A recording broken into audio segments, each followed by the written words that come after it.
안녕하세요. 아니 저만 그런지 모르겠는데 왜 이렇게 운전을 하고 있으면 입이 심심한 걸까요? 뭐를 먹고 싶어서 입이 심심한 게 아니고 말을 너무 하고 싶어서 입이 심심한 거예요. 그래서 자꾸 누구한테 전화를 하게 되는데 뭐 남편이나 아니면 다른 친구들도 다 지금 시간에는 일하는 시간이니까 계속 저랑 전화기를 붙들고 있을 수도 없고, 그래서 그냥 이래저래 이렇게 카메라를 켜서 말을 하면 이게 다 풀리겠다, 이 말 저 말이 다 나오겠다. 저는 지금 호텔에 스케줄이 있어서 일하러 가는 중이고요. 내 채널에 아이들 육아하는 거, 요리하는 거, 내 일에 대한 거, 뭐 기타 등등 되게 잡스러운 컨텐츠들이 되게 많잖아요. 근데 그 중에서 이 호텔리어 워킹맘으로서의 하루를 올린 게 가장 인기가 많았어요. 그 말인즉슨 밴쿠버에서도 그렇고 당연하고 한국에서도 호텔리어로서 해외에서 이렇게 살아가는 건 어떨까, 이런 거를 많이들 궁금해 하시는 게 아닐까 생각이 들어서 오늘은 제 일에 대해서 얘기를 해보려고 합니다.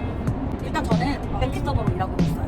한국말로 다시 얘기하면 연회장 서버인 거죠. 밴쿠버에서 밴키 서버는 물론 당연히 결혼식도 있어요. 결혼식에서 하객들한테 음식 서빙하고 이런 것도 당연히 포함이 되어 있고요.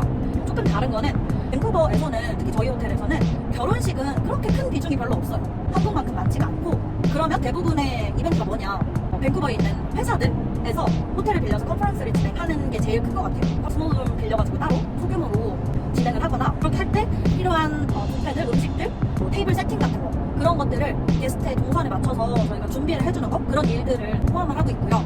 그 외에 갈라라던가 아니면 프롬이라던가 이런 것들이 이제 주를 이룹니다.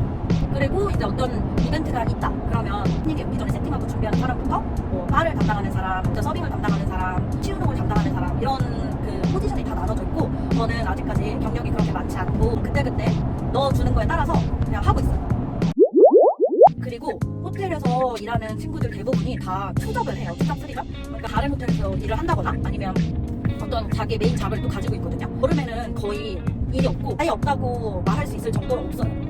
거의 3개월에 한 번? 2번? 이 정도 하니까 뭐 11월부터는 연말이기 때문에 연말 파티나 이런 경우가 되게 많죠. 그래서 또 막 11월, 12월은 미친 듯이 막 바쁘다가 1월이 되면 다 많이 쉬나 봐요.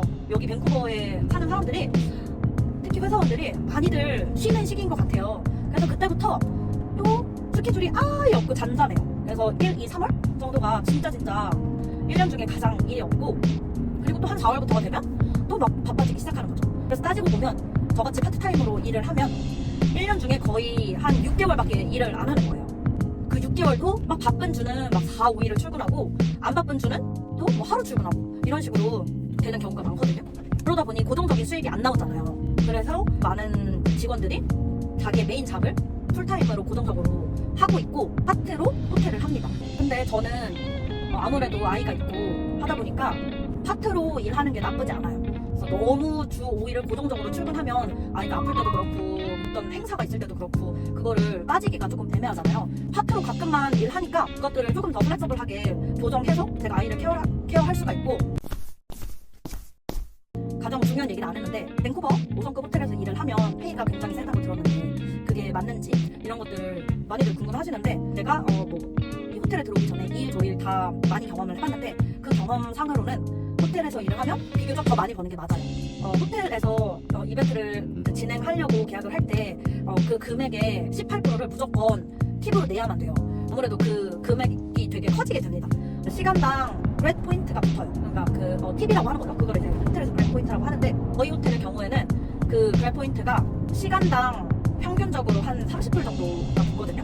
연말이나 파티가 훨씬 많을 때는 그때는 이제 더 많이 붙고, 그렇게 되면 예를 들어서 제 시급이 23불이다 그러면 시간당 그레드 포인트가 30불이 붙어서 53불을 시간당 버는 거죠.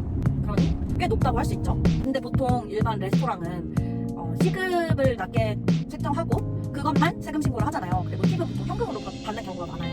근데 호텔에서는 시급 플러스 팁까지 다 세금 신고를 하고 들어옵니다, 저한테. 그렇기 때문에 실제로 찍히는 돈만 봐서는 막 그렇게 어마어마하게 많이 번다 할 정도는 아닌데, 일단은 저는 거의 도착을 했고